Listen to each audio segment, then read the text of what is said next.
November 14, 1981, 1:15 a.m. The Mutiny Club, Miami, Ego. The air inside the VIP lounge is thick, a heavy mix of expensive cigar smoke, imported French perfume, and the sharp, metallic tang of suppressed violence. Under the spinning disco ball, the light fractures into 1,000 jagged pieces, reflecting off gold chains and the polished barrels of hidden sidearms. At the center table sits a man known only as the General. He is a retired mercenary commander with 40 years of combat experience etched into the lines of his face.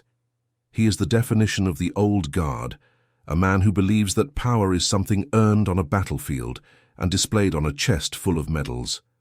Around him, 12 armed veterans stand like statues, their eyes scanning the room with the practiced precision of men who have seen the worst of the world. Then, there is the woman sitting across from him. She is smaller, quieter, draped in silk that masks a heart made of cold Colombian steel. Griselda Blanco, the woman the press calls the Black Widow, but whom the streets know only as the Godmother. She has no army of uniformed men tonight. She has only her handbag, a glass of Chivas Regal and a driver waiting in the shadows. The General leans back, the leather of his chair creaking under the weight of his arrogance. He flicks a gold-plated Zippo lighter, the flame dancing in his eyes as he lights a thick Cuban cigar.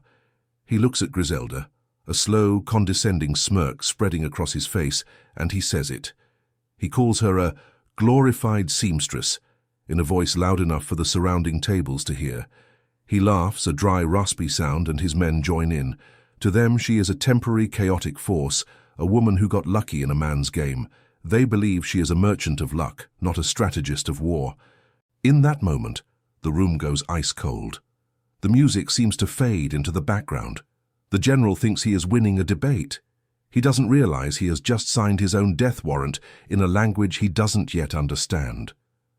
This is the story of the night a decorated military strategist learned that a woman from the slums of Medellin didn't play by the rules of war. She rewrote them. It is the definitive moment when Griselda Blanco proved that in the underworld, a reputation built on blood is more powerful than a chest full of medals. To understand why this night at the Mutiny Club mattered, you have to understand the landscape of Miami in 1981. This wasn't just a city, it was a private fiefdom.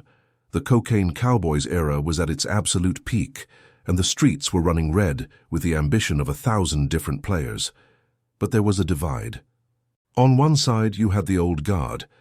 These were the retired military men, the international arms dealers, and the former intelligence officers who had moved to South Florida to retire or to run their own private empires. They viewed themselves as the professionals. They believed in hierarchies, formal declarations of intent, and a certain gentlemanly code of conduct among thieves. On the other side was Griselda Blanco. She didn't have a West Point degree. She didn't have a government pension. She had grown up in the gutters of Cartagena and Medellin, learning that the only way to survive was to be more terrifying than the person standing in front of you. To the General and his circle, Griselda was a fluke.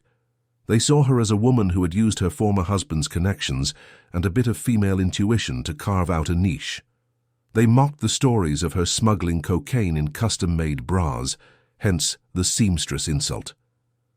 They thought they could bully her into submission because in their world women were accessories, not architects. But Griselda didn't just want to sell product, she wanted to own the ground everyone stood on. She had instituted a tax on every shipment that moved through the ports she controlled. Most paid it without a word. The General, however, decided he was too big for a tax. He saw himself as a peer, or perhaps even a superior.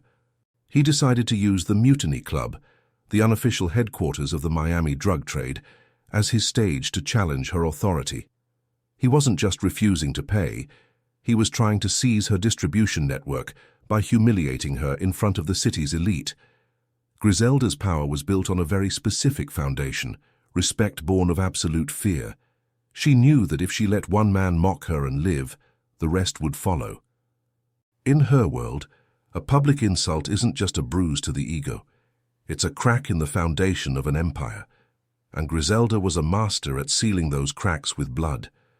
But on this night, she wasn't looking for a shootout. A shootout is what the General expected. He was a military man. He understood ballistics and cover fire. He had 12 men ready to turn the club into a kill zone. Griselda knew that to truly defeat a man like him, she had to dismantle his soul before she touched his body. The general's mistake was thinking that Griselda would fight him in the streets. He didn't realize she had already entered his home before the first insult was ever uttered. The betrayal that set this night in motion didn't come from a rival cartel. It came from within the general's own inner circle. His most trusted intelligence officer, a man named Miller, was a veteran who had served with the general for years. Miller was a man of discipline and secrets, but he had one glaring weakness. He was a compulsive gambler. He had run up a debt of nearly $500,000 at a front company owned by one of Griselda's associates. Griselda didn't ask for the money back. She asked for something far more valuable. She wanted the general's private logistics map, not the map of his drug routes or his warehouses. She already knew where those were. She wanted the map of his life. She wanted the names of his grandchildren's schools, the route his mistress took to the hair salon, and the security codes to his secure estate in Coral Gables.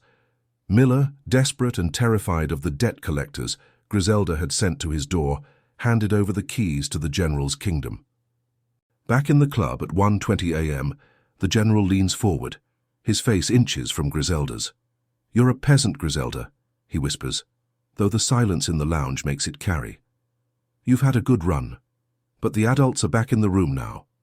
We don't pay taxes to people who used to sew buttons for a living." Griselda doesn't flinch. She doesn't reach for a weapon. She simply takes a slow sip of her scotch, her dark eyes fixed on him with a chilling neutrality. She looks like a mother watching a child throw a tantrum, a look that infuriates the general more than a slap would have. He motions to his men, a silent signal to be ready.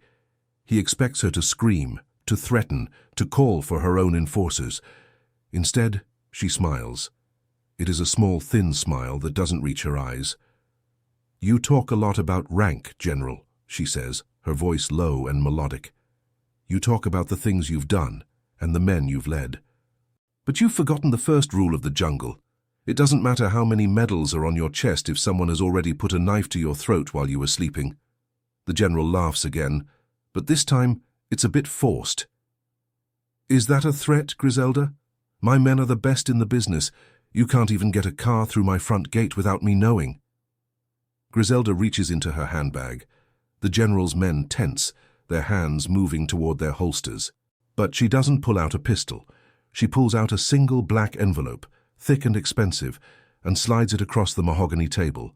It stops right in front of the general's gold-plated Zippo. "I don't need to get through your gate," she says. "I'm already inside." The general looks at the envelope, then back at her. For the first time that night, a flicker of doubt crosses his face. He picks up the envelope and tears it open. Inside is a single photograph. It's a candid shot, taken from a high angle.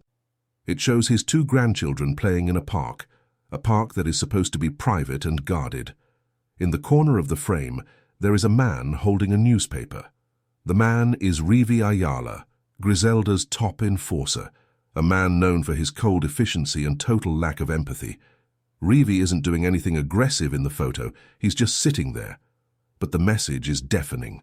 The general's hand begins to tremble, just a fraction of an inch. The gold Zippo, still sitting on the table, reflects the pale light of the room. He looks at his 12 armed veterans, the men he thought made him untouchable. Suddenly, they don't look like protectors. They look like targets. At 1:35 a.m., the atmosphere in the Mutiny Club shifts. It's subtle at first. The club manager, a man who has seen everything from DEA raids to celebrity brawls, begins to sweat. He notices that his regular security team has vanished from the floor. In their place are men in dark suits who don't work for the club. Outside, the valet stand is empty. 4 blacked-out SUVs have pulled up, blocking every exit. They aren't flashing lights or drawing guns. They are just sitting there, idling, like predatory cats waiting for the signal to pounce. The general realizes he is no longer in a club. He is in a cage, and the woman sitting across from him is the one who holds the key. He looks at the gold Zippo, the symbol of his fire, his power, and his arrogance. He realizes that in the world of the Godmother, rank means nothing when you own the ground everyone stands on. He had brought a military mindset to a psychological war, and he was losing. Griselda leans in, her voice a cold whisper that cuts through the general's remaining bravado. "It's 1:40 a.m., General. In 5 minutes, Rivy is going to check his watch. You have 5 minutes to decide if you want to be a general, or if you want to be a grandfather." At 1:45 a.m., the silence inside the Mutiny Club isn't just an absence of sound. It is a physical weight, pressing down on the chests of every man and woman in the VIP lounge. The general looks at his 12 veterans, the men he trained, the men who have seen combat from the jungles of Southeast Asia to the deserts of North Africa. He waits for one of them to move, to draw a weapon, to step between him and the woman who just shattered his world with a single photograph. But they remain as still as gargoyles. For the first time in 40 years, the general feels the true meaning of isolation.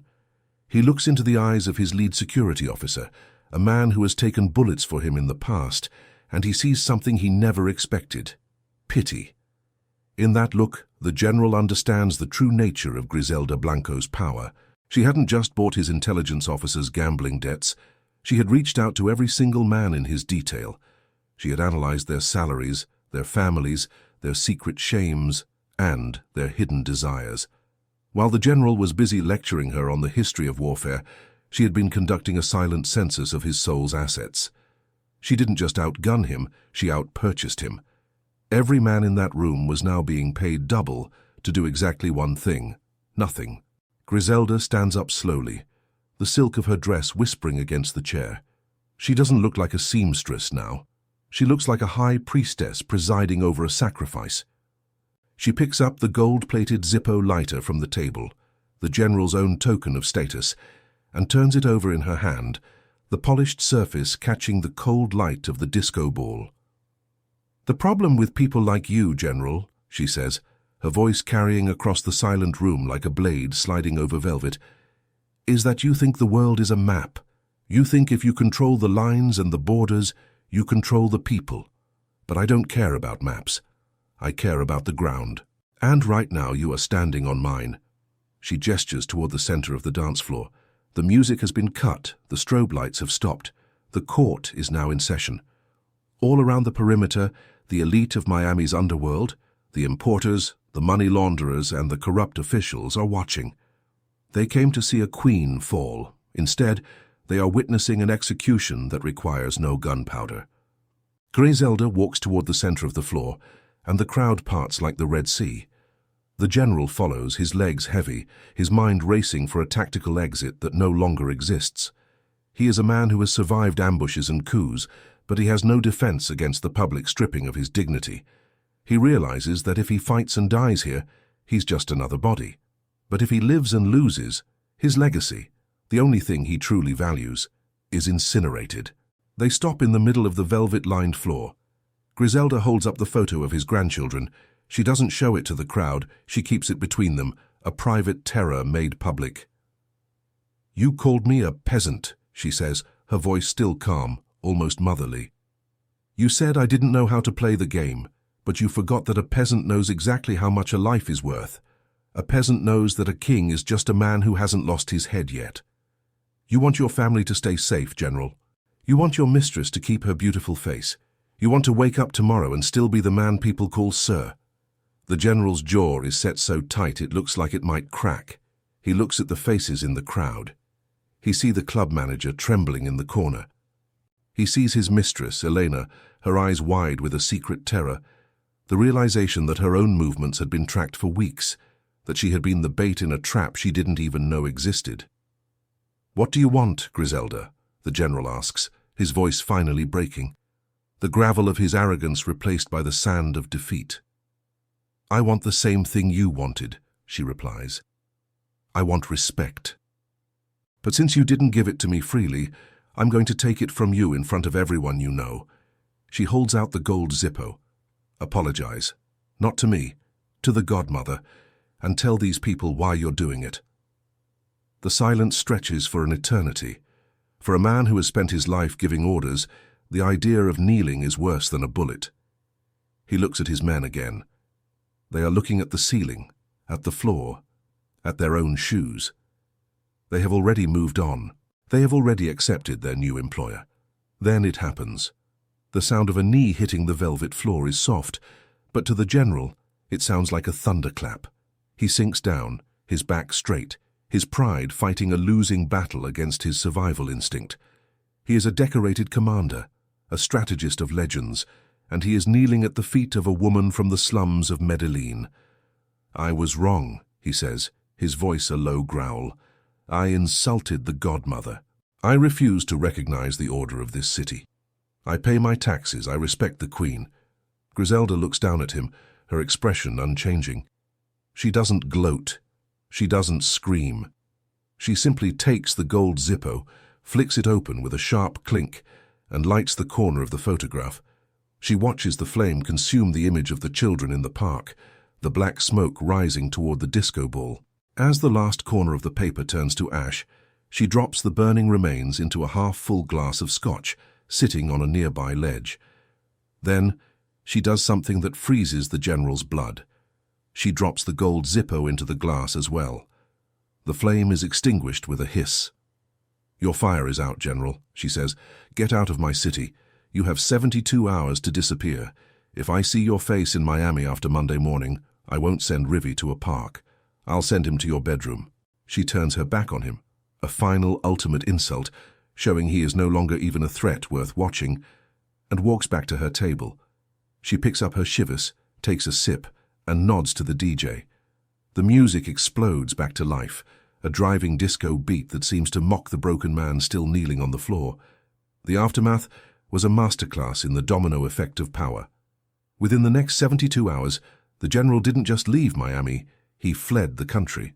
He abandoned his mansions, his cars, and his pride, reportedly surfacing weeks later in a fortified compound in Panama, a ghost of the man he once was. His entire operation, the routes, the contacts, the military-grade hardware, was absorbed by the Blanco organization in less than a week. There was no war. There were no more insults. In 6 months, the general's rule, the idea that the old guard of military men and arms dealers were the true architects of the trade, was dead. It was replaced by a new era of absolute narco-dominance. Griselda Blanco had proven that traditional rank meant nothing when compared to the raw, psychological brutality of someone who had nothing to lose and everything to prove. The Mutiny Club never saw another public argument for 3 years. Every time a new player felt their ego rising, they would look at the spot on the dance floor where a general once knelt, and they would lower their voices. Griselda didn't just kill bodies, she killed legacies. She understood that in the underworld a bullet is a temporary solution, but a public humiliation is a permanent correction. She had taken the general's greatest weapon, his reputation, and turned it into the very thing that destroyed him. But as the years passed, some began to wonder if this night was the beginning of her own end. The godmother's need for respect, her pathological obsession with being seen as the undisputed queen, would eventually lead her down a darker path of paranoia and blood. She had won the battle of the Mutiny Club, but in doing so, she had shown the world exactly how far she would go to maintain her image. In the world of the godmother, a bullet kills a man, but a public humiliation kills an army. Griselda Blanco didn't just want to be rich, she wanted to be the only one left standing, and for a long, bloody time in Miami, she was. Was Griselda's psychological warfare a sign of a brilliant strategist, or was her need to humiliate her enemies the very trait that eventually led to her downfall? Did she win that night, or did she simply teach her future enemies that the only way to beat her was to strike first and without warning? The records of that night remain buried in the smoke and mirrors of the 1980s, but the lesson remains. In the shadows of Miami, power isn't about the medals on your chest. It's about who holds the lighter when the room goes dark. If you want to see more stories about the hidden strategies and the brutal reality of the world's most powerful figures, make sure to like this video and subscribe to the channel. There is always another side to the legends you think you know. We have another incredible story waiting for you right here on the screen. Don't miss it. Until next time.